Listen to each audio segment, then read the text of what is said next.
Hello and welcome back.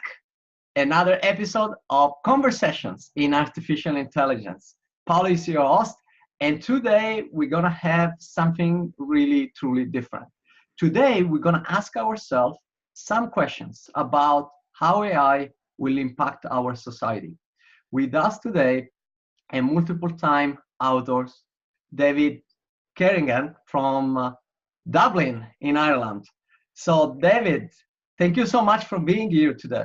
My pleasure. Happy to talk about it. I always take every opportunity to talk about technology. David, you have written a number of books in the past. Life as a Passenger, Your Phone Can Save Your Life.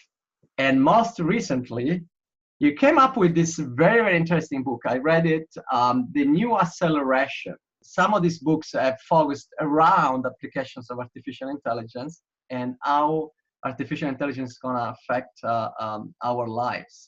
How did you get involved from the business world into artificial intelligence? Yeah, I was working in mobile, and so I had exposure to an awful lot of gadgets, and I started to see, how powerful they were becoming. And, just 10, 11 years ago, we didn't have smartphones, and now we've seen how they've progressed really quickly to become incredibly useful pocket computers.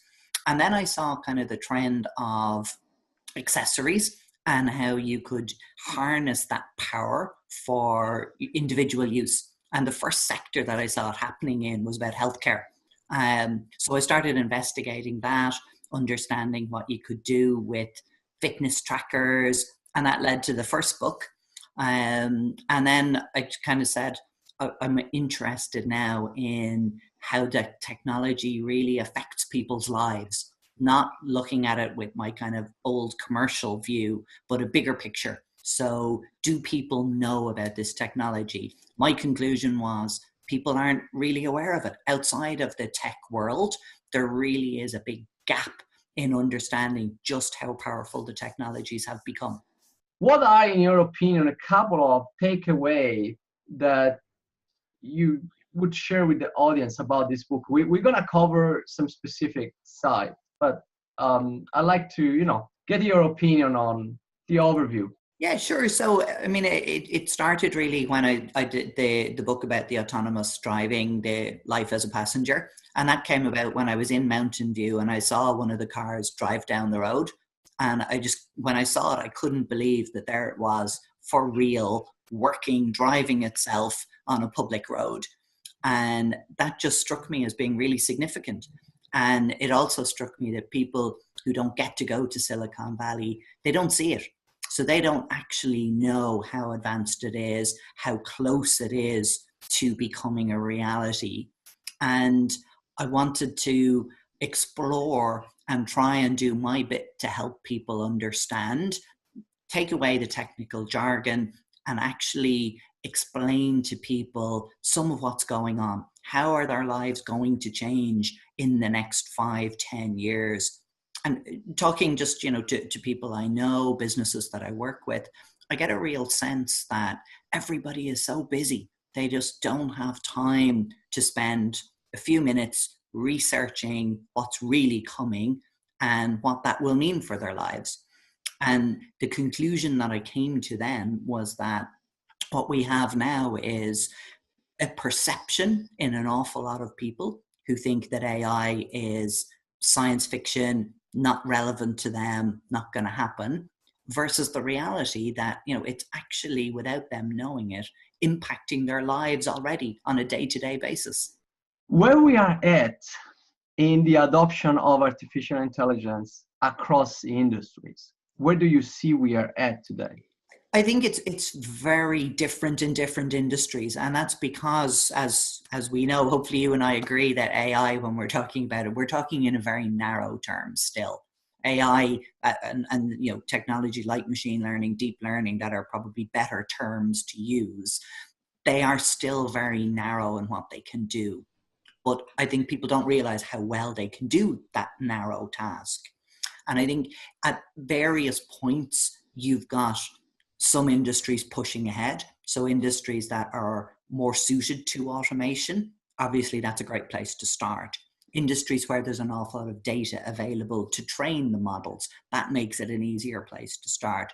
And then industries where the venture capitalists and the technology people feel there's money, the technology will always follow the money.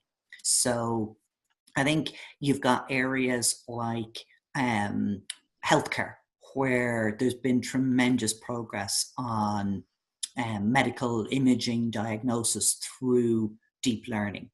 And that I think is absolutely fascinating. And I think it's one of the best examples of an incredibly positive technology that can really help people, and people all over the world. I think that's tremendously exciting.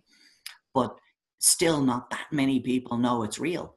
And I think that's an area for, it's probably slightly more advanced and more real along that adoption curve.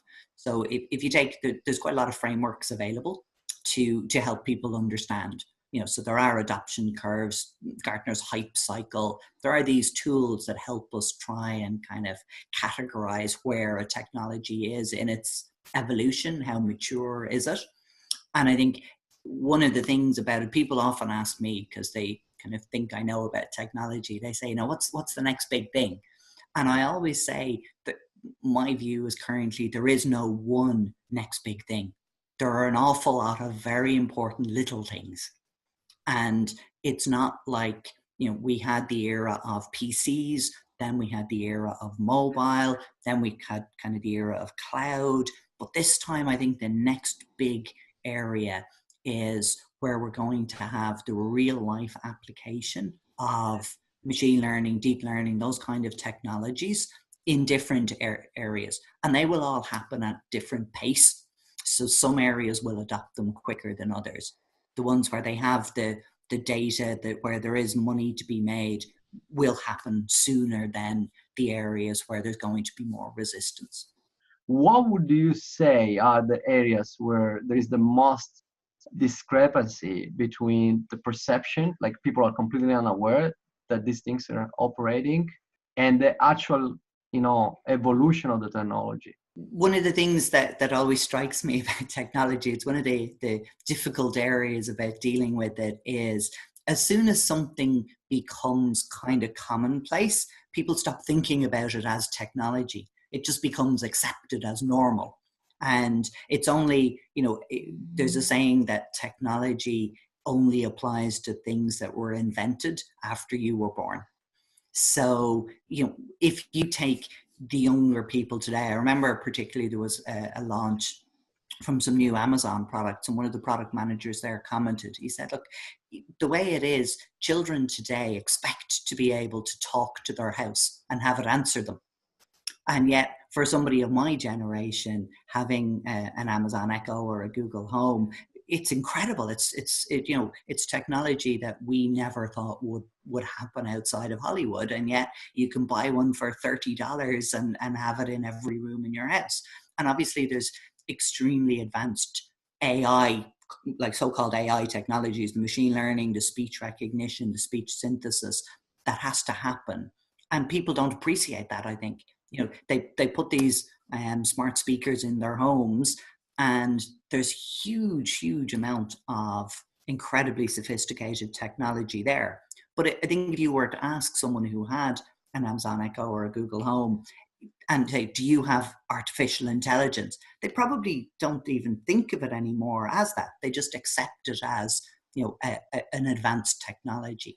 So I think people forget about very quickly, as soon as they see a new technology, they get over the initial wow factor, and then it just kind of becomes very normal. I mean, we all take our smartphones for granted, and yet they are incredibly sophisticated. They have increasing amounts of AI technologies built into them. So there's, to me, the strange position where you have very obvious AI that people don't think of as AI. And then you have areas, one of the ones that I find quite interesting to kind of dive into a little bit more is the area around law and order, justice, criminal justice system. And I think people don't understand that that's an area where AI is being deployed.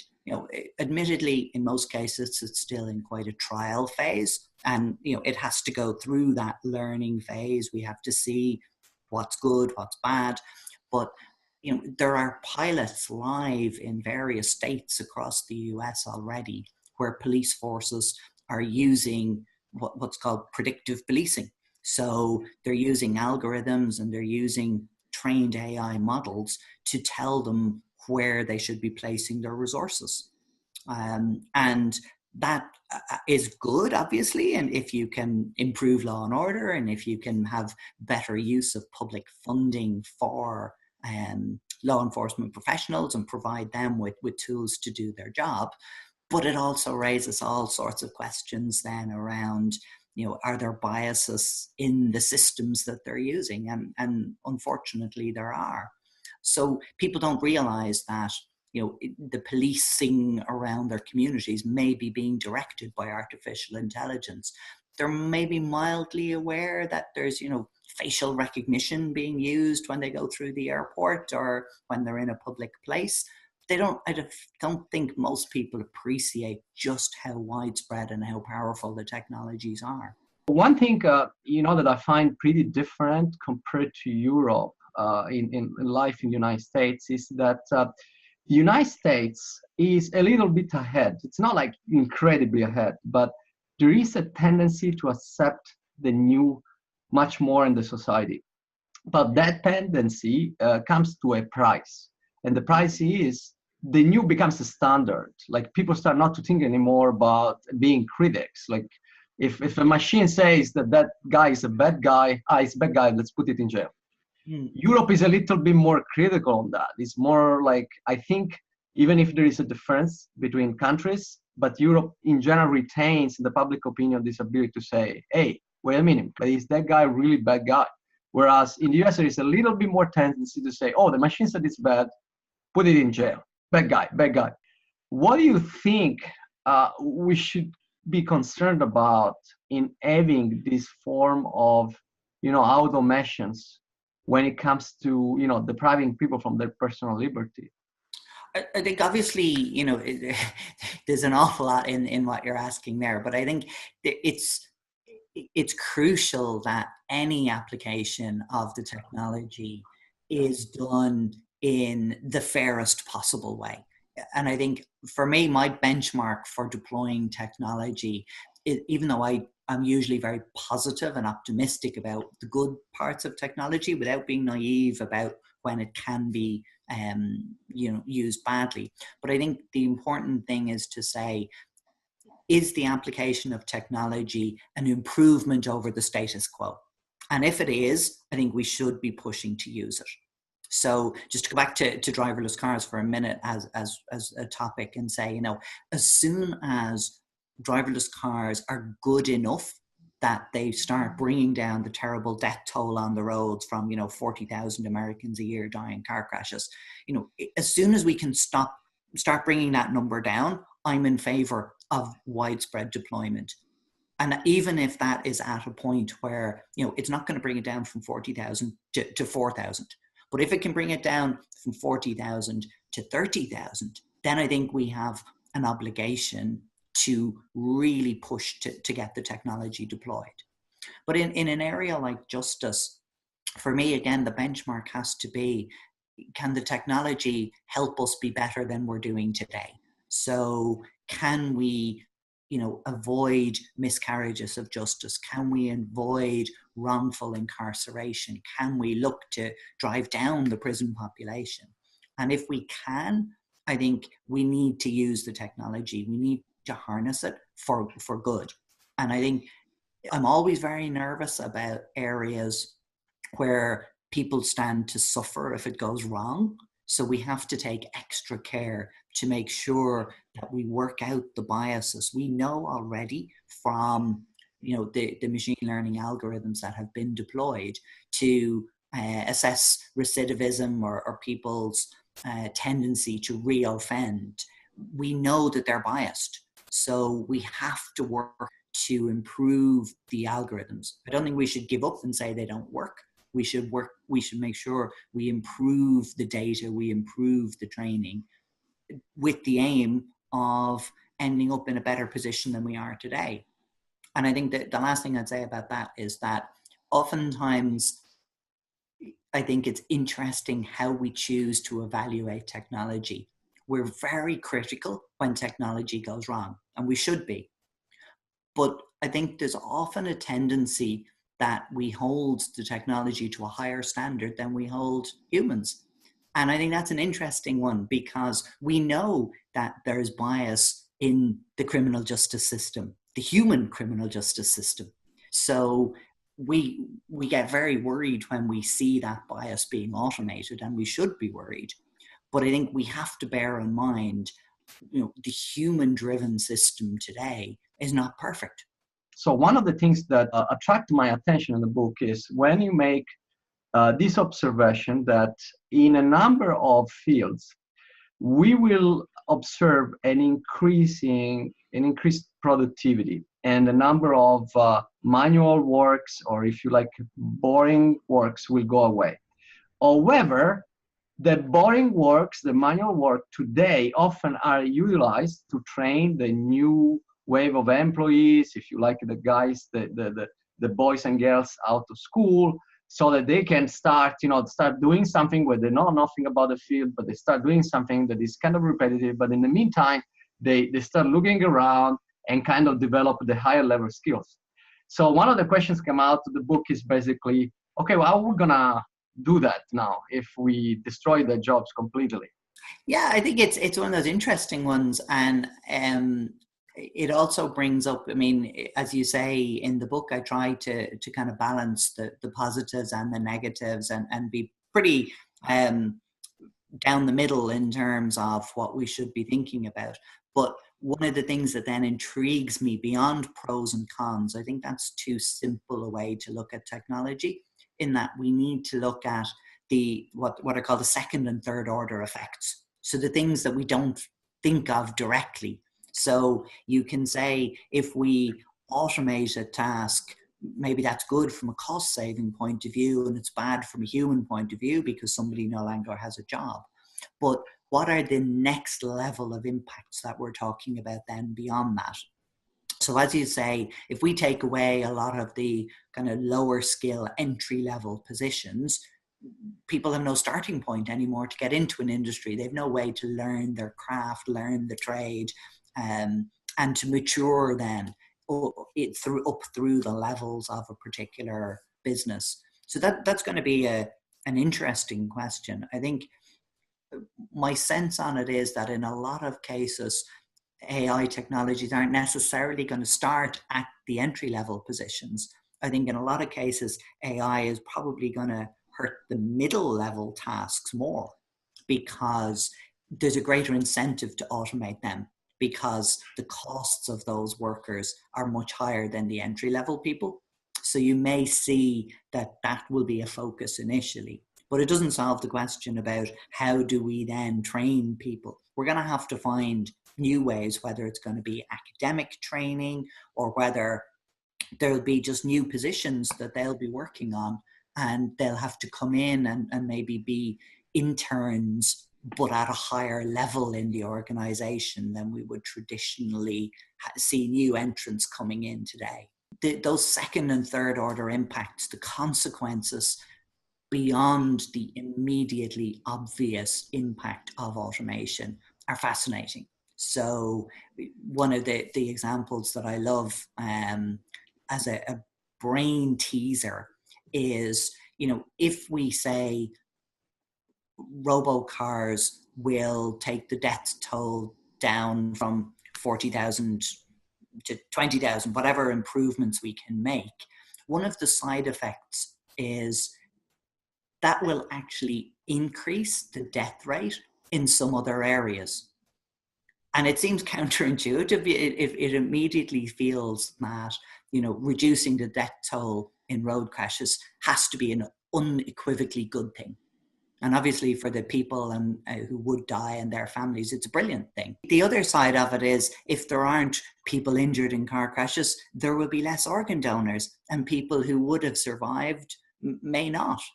We have seen in the past with the internet revolution that while some jobs were washed away, other ones were created. So the reason why I was interested in looking this second order and third order effect is also because probably that's the realm where new professions, new jobs, new economic activities will be created. So what do you make of this? There's two things for me on that. So one is that a lot of people who are very positive on technology often fall back on the argument that previous waves of industrialization have created new jobs. So anything that has gone away, we've ended up net positive on new jobs in previous waves of technological innovation. I'm a little bit less certain that, we can't assume that that is going to happen again. I think, yes, it may have happened for the agricultural revolution. It may have happened in the industrial revolution, but when you read about them in history, it seems quite easy to just say, oh yeah, we created a load of new jobs that nobody had imagined. And that's true, but it might have taken a generation for that to happen. So, it's, I think when you're in it and living amongst it the way we are now, that's very different than reading about, oh, well, in the 1800s, they replaced it with a load of new jobs. It's very different to look back and say, oh yeah, that happened. And you can kind of gloss over the human cost for the people who lost their jobs in the agricultural and industrial revolutions. So I think I'm skeptical that we're going to replace all of the lost jobs in a reasonable time frame. It may be that over 50 years we will, but I don't think that helps anyone who loses their job in the next 10 or 15 years. And I think the other one that, you mentioned the concern around the transport industry because of all of the, I suppose, coverage that autonomous driving is a very much talked about sector of AI. But one of the ones that I'm particularly interested in is retail. So I think, you see something like the Amazon Go store, and it does beg the question of, just because we can automate something, should we? So it's absolutely amazing, fantastic technology that they've developed. But I'm not sure whether everyone would agree it's the right problem to solve. Is getting rid of cashiers and store clerks in convenience stores the best possible application of the technology? I think that's an open question. And I think, again, you need to look at those second and third order impacts. You need to look at the fact that people who lose their jobs in retail really, really struggle to get into other industries.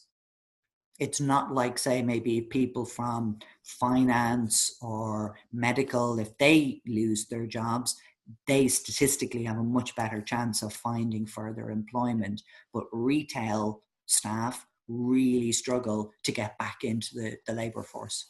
So you said before that we had great improvements already, and people don't know in diagnostic, especially helping understanding any form of radiology. So can be an X-ray, can be a scan, can be a magnetic resonance. So in this area, it seems that machine learning is really making a difference. What it is that a doctor, a human being, still does better, or still gives us insurance that is taken care of.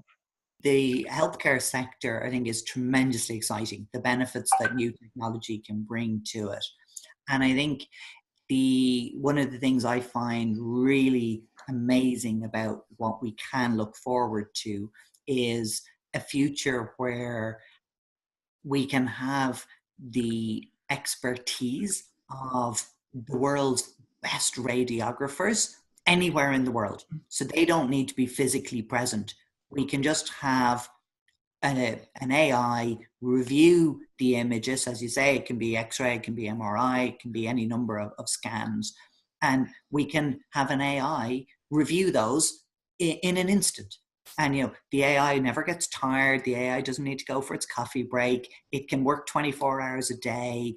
And, even if we have an MRI happening in Australia, it can have the same quality of analysis as an MRI that happens in Johannesburg or London or somewhere in the US. So you can deploy the AI, that expertise, everywhere. It's not just in the head of one or two radiographers in a couple of elite hospitals. So that's amazing to be able to democratize access to that expertise and make it available instantly worldwide at all times of the day or night.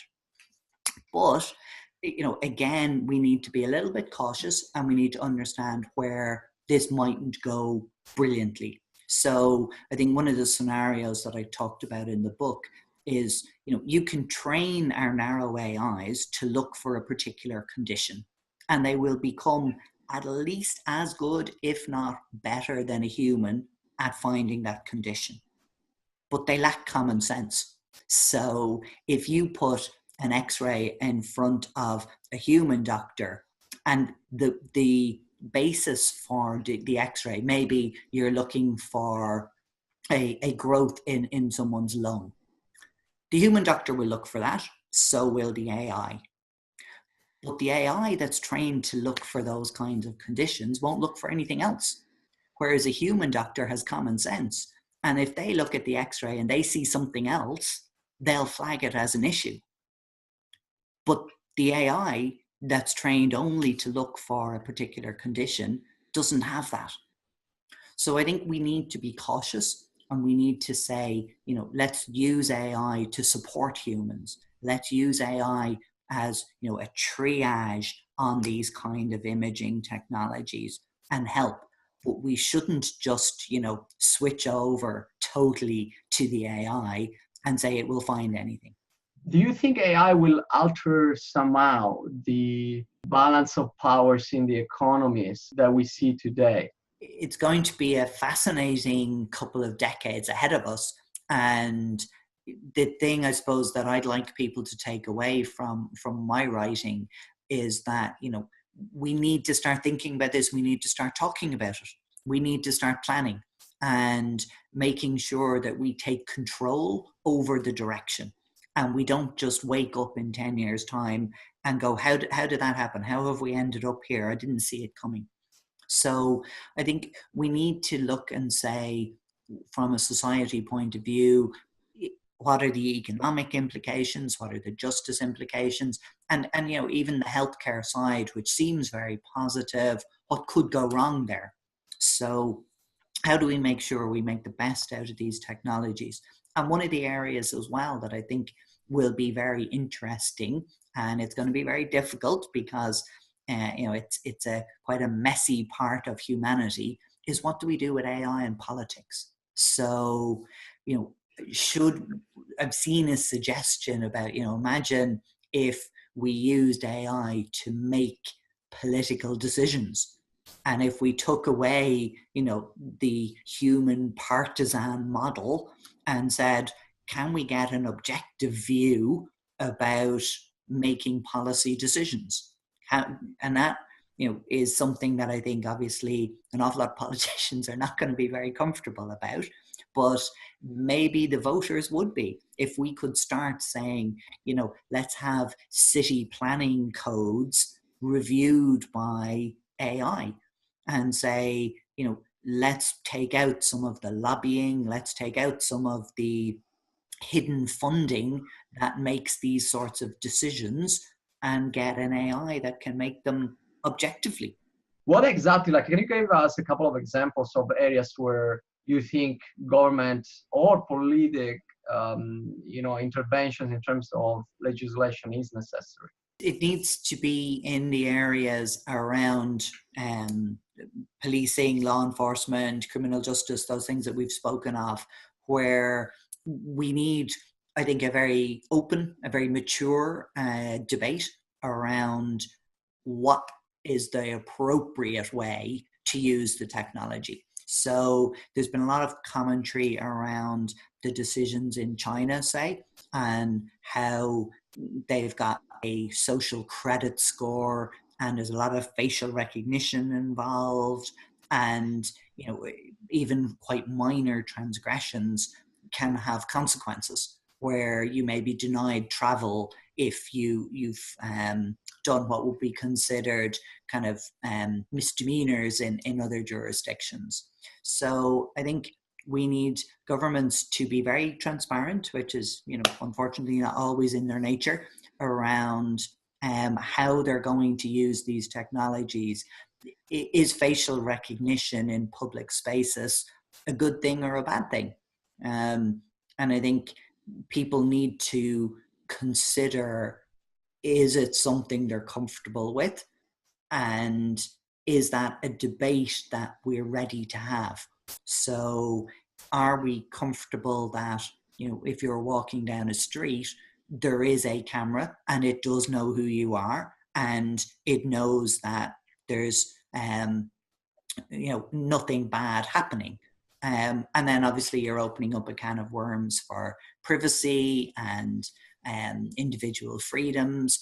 But I think we do have to balance it off and say, is there a level of technology that we are comfortable with, and that will define the kind of society that we want to evolve into? One of the things that's happening in the media here in the United States is basically this trend in which people are saying China doesn't care so much about the same level of regulations. Who do you think will win? Is China the new world power, or we see more kind of a world where there's going to be different players? For me, it's not a black and white issue of saying we're going to have a winner and a loser. I think you will have, obviously, relative strengths and weaknesses.